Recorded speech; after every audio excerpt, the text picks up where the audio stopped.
ঠিকই আছে, ঠিকই আছে। আইন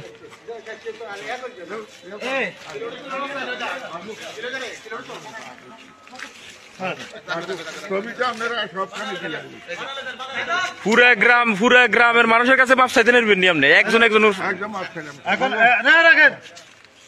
এখন আপনি এই এলাকা থেকে চলে যাবেন না? কোন দিন আমরা চলে যাবো? বাইতো না, বাইতো না, না না না, আমরা চলে যান, খাইয়েন না, না আমরা বলতে না না, আমরা চলে যান, না আমরা বাইতে দেখতেছি, না না আমরা দেখতেছি, না অসম্ভব। এলাকা আউট, এলাকা আউট, এলাকা আউট, আমরা শুধু আমরা খাইয়ে এলাকাতে না থাকে।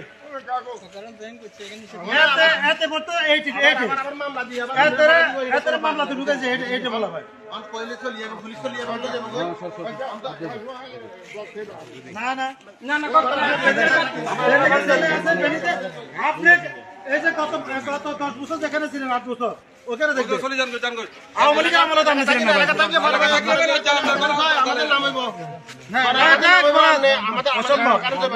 না, না না না।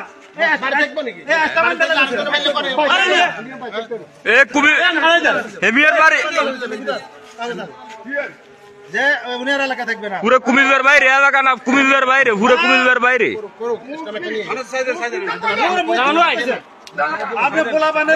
না না, পুরো কুমিল্লার বাইরে, একদম কুমিল্লা আউট, কোন এলাকা না, কুমিল্লা আউট।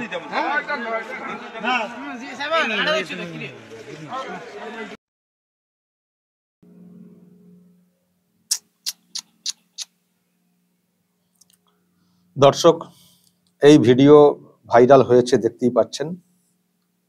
বাংলাদেশের,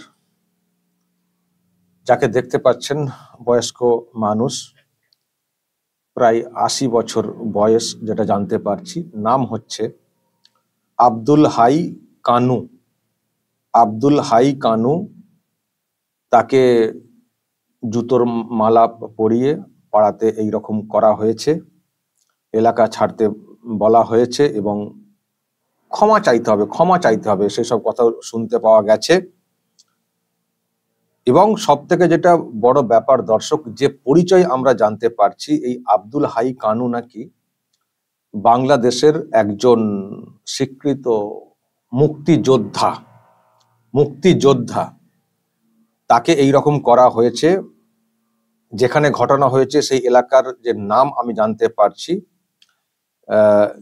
যেখানের বাসিন্দা সেটা হচ্ছে কুমিল্লার 14 গ্রামের বাতিসা ইউনিয়নের লুদিয়ারা গ্রামের বাসিন্দা। আর কুলিয়ারা প্রাইমারি স্কুল, তার সামনে এই ঘটনাটা মানে ভিডিও করা হয়েছে।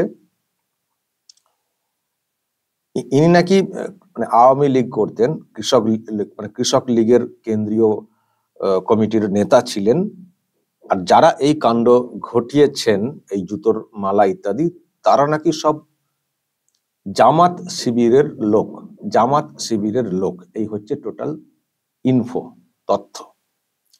প্রিয় দর্শক, আমি শফিকুল ইসলাম এবং আপনারা দেখছেন আরামবাগ টিভি। এবার দর্শক বলুন, কি বলবেন। একজন বয়স্ক মানুষ, হতে পারে তিনি একটা কোনো দল করতেন, হতে পারে তিনি হয়তো সেই সময় সক্রিয় ছিলেন, হতে পারে তিনি হয়তো এলাকাতে লিড করতেন, হতে পারে হয়তো তিনি সেই সময়, যেটা হয় আর কি, যারা বিরোধী তাদের বিষয়ে কথা বলেছেন, পলিটিক্যাল ভাষণ দিয়েছেন, কিছু হতে পারে। কিন্তু আফটার অল যে পরিচয়টা পাওয়া যাচ্ছে, যেটা শুনলেই একটা অন্য রকমের একটা আবেগ তৈরি হওয়ার কথা, মুক্তিযোদ্ধা এবং বয়স্ক মানুষ। মুক্তিযোদ্ধা এবং বয়স্ক মানুষ, তার গলাতে জুতোর মালা পরিয়ে পাড়া ঘোরানো বা ক্ষমা চাওয়ানো বা এলাকা ছাড়া, এই রকম কাণ্ড করা হয়েছে। একটা মিনিমাম লজ্জাবোধ বা কোথাও একটা লাগলো না? কোনো ফিলিংস নেই।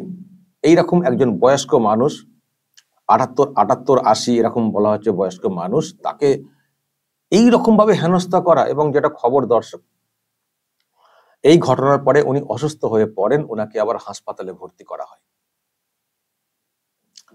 তো যেখানে বিজয় দিবস গেল, বিজয় দিবস এলেই মুক্তি, মুক্তিযোদ্ধা এইসব নিয়ে অনেক বেশি চর্চা হয়ে থাকতো। সেখানে এই ধরনের ঘটনা, একজন মুক্তিযোদ্ধাকে গলায় জুতোর মালা পরিয়ে এটা করা হয়েছে। খুব অন্যায় করে ফেলেছেন না মুক্তিযুদ্ধ করে? খুব অন্যায় করে ফেলেছেন না?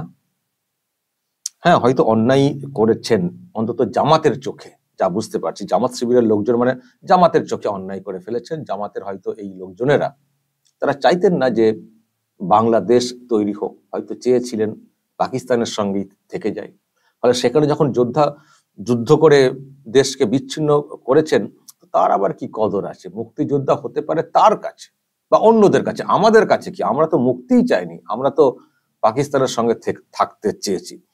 ফলে তাদের কাছে এইসবের কি গুরুত্ব রয়েছে? বরং রাগ থাকতেই পারে। মুক্তিযুদ্ধ, বাংলাদেশকে আলাদা করা, দেখুন এবার কি করছি আপনাদের।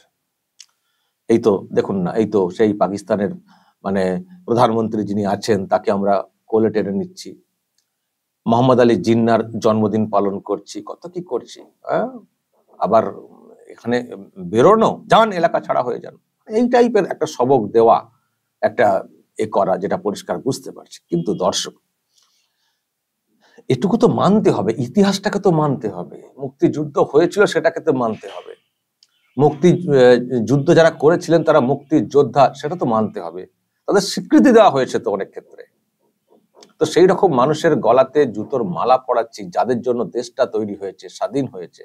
যদিও আপনাদের আবার বলছি, এই তো ভাবনা, দেশের কি স্বাধীনতা কি চেয়েছিলেন কে জানে কেন, পরিষ্কার হয়ে যাচ্ছে আস্তে আস্তে। তো এই ভিডিও, এটাকে আবার ভিডিও করা হয়েছে। দেখুন, ভিডিও ভাইরাল হয়েছে মানে তো নিশ্চয়ই যারা কোনো আছেন তারা দেখতেও পেয়েছেন। যদি এটাকে গর্ব করে ভিডিও করা হয়ে থাকে যে দেখাবো লোককে, দেখো কত অপমান করছি মুক্তিযোদ্ধাকে, তাহলে তার থেকে ভয়ঙ্কর আর কি হতে পারে? সব ভয়ঙ্কর দৃশ্য দর্শক আমরা দেখছি। আমি জানি না কি ব্যাখ্যা দেবেন এটা নিয়ে ওখানকার মানুষ, কিন্তু যা শুরু হয়েছে যে মুক্তিযোদ্ধাদের গলাতে মালা, জুতোর মালা দিয়ে এইরকম ভাবে অসম্মান। আমি আবার বলছি, উনার বিরুদ্ধে যতই অভিযোগ থাক, যদি কোনো বলেন যে উনি আওয়ামী লীগের আমলে এই করেছেন সেই করেছেন, একজন বয়স্ক মানুষ মুক্তিযোদ্ধা, এটা তো কমসে কম একটা ক্যাটেগরিক্যালি একটু তো বিবেকে লাগা উচিত ছিল। তার গলাতে জুতোর মালা পরিয়ে এইরকম একটা সিন তৈরি করে ভিডিও করে সোশ্যাল মিডিয়াতে ছেড়েছেন তাকে অপদস্থ করার জন্য, অসম্মান করার জন্য। এটা কোন মানসিকতা? এটা কি বাংলাদেশ? আমি আবার বলছি, বাংলাদেশের সকলকে আমরা খারাপ মনে করি না, খারাপ ভাবি না। বাংলাদেশের মধ্যেও প্রচুর মানুষ ভালো আছেন, তাদের কালচার, সংস্কৃতি, সম্মান দেওয়া, সম্মান যে বিষয়গুলো আছে, ছিল, কালচারে ছিল, হয়তো এখনো আছে, সেগুলো সুপ্ত হয়ে রয়েছে। কিন্তু যেগুলো প্রকাশ্যে আসছে, এত ভয়ঙ্কর। কি দেখছি, কি হতে চলেছে এই বাংলাদেশ? যারাই দেখবেন এই ভিডিও তারাই তো আটকে উঠবেন, এবং যারা শুনবেন যে একজন মুক্তিযোদ্ধা ছিলেন এই আব্দুল হাই কানু, তারা তো আরো আটকে উঠবেন এবং ভাববেন কি ছিল, কি হয়ে গেল দেশটা, বলবেন না?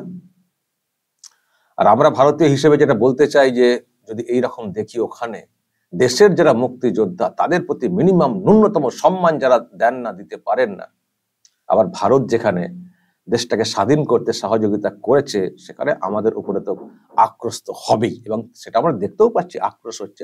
সে আমরা নয় মোকাবিলা করে নেবো আক্রোশ বেশি দেখাতে এলে, কিন্তু ওই দেশটাতে কি হবে, কি হচ্ছে, এটাও তো বলার। দর্শক বলবেন যদি এই নিয়ে আপনাদের কিছু বলার থাকে, যা বলার বলবেন কমেন্ট বক্সে, নজর রাখবেন আরামবাগ টিভিতে, এবং বাংলাদেশের লোকেরা বলুন দেখি আপনাদের কি ব্যাখ্যা, কমেন্টে বলুন যা বলার।